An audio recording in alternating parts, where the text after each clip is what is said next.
ہم ساری زندگی بیوی کو طرح طرح کی غلط باتیں سناتے رہتے، اس کے ماں باپ کو گالیاں دیتے رہتے ہیں، کوئی بات نہیں، بیوی کی ماں بہن ایک کر دیں کوئی بات، ہم غلط ہو کے غلط باتیں سناتے رہیں کوئی بات نہیں، لیکن اگر بیوی حق پر ہوتے ہوئے بھی ایک بات بھی کہہ دے تو فوراً ہماری زبان پر یہی جملہ آتا ہے کہ بکواس مت کرو، اگر زیادہ بک بک کی تو طلاق کی پرچی ہاتھ میں پکڑا کے گھر سے باہر نکال دوں گا۔ ساری زندگی وہ ہمارے ظلم و ستم سہتی رہتی، اس نے اپنی جوانی ہمارے قدموں پہ قربان کر دی، اپنی ساری خوشیاں ہم پر نچھاور کرتی رہتی، موت کی سی اذیت پا کر اس نے ہماری اولاد کو پیدا کیا، ہمیں صاحب اولاد بنایا، 2-4 بچے بھی پیدا کر کے دے دیے، پھر ان بچوں کو پڑھایا لکھایا سکھایا، اچھی تربیت دی، خود بھوکھی رہ کر ہماری اولاد کو کھلایا، اس سوچ کی بنیاد پر کہ ہو سکتا ہے ان چھوٹے چھوٹے بچوں کو دیکھ کر ان کے باپ کے دل میں رحم آ جائے، ان چھوٹے چھوٹے بچوں کو دیکھ کر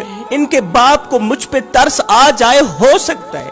میں تمہیں ایک دردناک واقعہ سنانا چاہتا ہوں، پتھر دلوں کو موم کر دینے والا واقعہ۔ انشاءاللہ یہ واقعہ تمہارے اندر کسی کے لیے احساس پیدا کرنے کا ذریعہ بنے گا۔ ہے بیٹی کی 18 سال عمر تھی، غریب باپ نے قرضے اٹھا اٹھا کے جہیز خرید، غریب باپ نے قرضے اٹھا اٹھا کے جہیز بنایا، بوڑھی کمر پہ بوریاں لاد لاد کے دن رات ایک کر کے اوور ٹائم لگا کے محنت کی، مزدوری کی، اس لیے کہ اس نے اپنی غریب بیٹی کی شادی کرنی تھی۔ ابھی باپ نے جہیز کے قرضے اتارے نہیں تھے کہ صبح کا وقت تھا، بوڑھا باپ گاؤں کی مسجد میں نماز پڑھ کر غربت کی دلدل میں پھنسے اپنے غریب خانے کی طرف جا ہی رہا تھا کہ اچانک دور سے آتی نظریں جھکاتے ہوئے سر سے لے کر پاؤں تک پردے میں چھپی اسے ایک شہزادی نظر آئی۔ غریب بوڑھا شخص سوچنے لگا کہ خدا نہ بھلائے یہ شہزادی تو میری نظر آتی، یہ جگر کا ٹکڑا تو میرا لگتا ہے،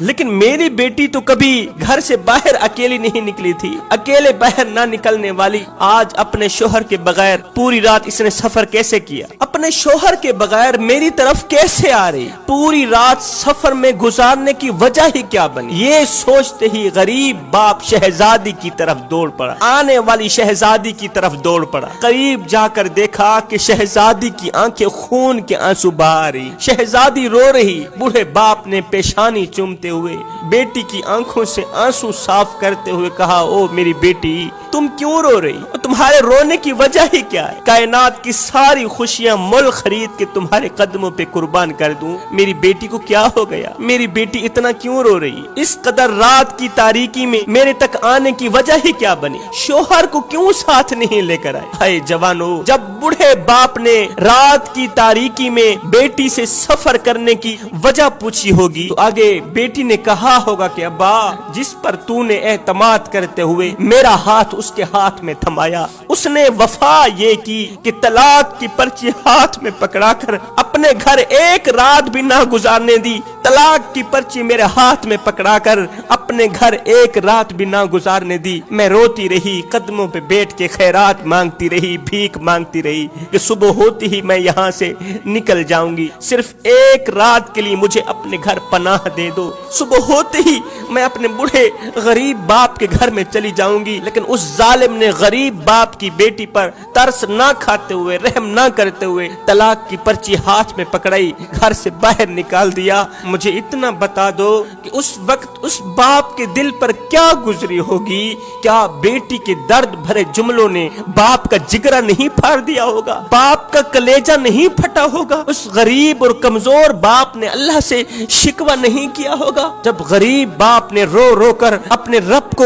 فریادیں سنائی ہوں گی تو کیا خیال ہے فرشتوں کو رونا نہیں آ گیا ہوگا، فرشتوں نے اس کی بد دعا پر آمین نہیں کہا ہوگا۔ ہائے کسی کو اتنا مت ستاؤ میرے بھائیوں، کسی کو اتنا مت رلاؤ کہ وہ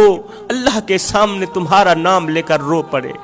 اگر وہ اللہ کے سامنے تمہارا نام لے کر رو پڑا، اگر وہ فریادوں کے دوران، اگر وہ دعاؤں کے دوران تمہارا نام لے کر رو پڑا تو یاد رکھنا تمہارے لیے بہت بڑا مسئلہ بن جائے گا، تم بہت بڑی بلا کے منہ میں آ جاؤ گے، تم بہت بڑی مصیبت کے منہ میں آ جاؤ گے، اس کے اندر سے نکلی آہ تمہارے ہنستے بستے گھر کو تباہی کی دلدل میں پھنسا دے گی۔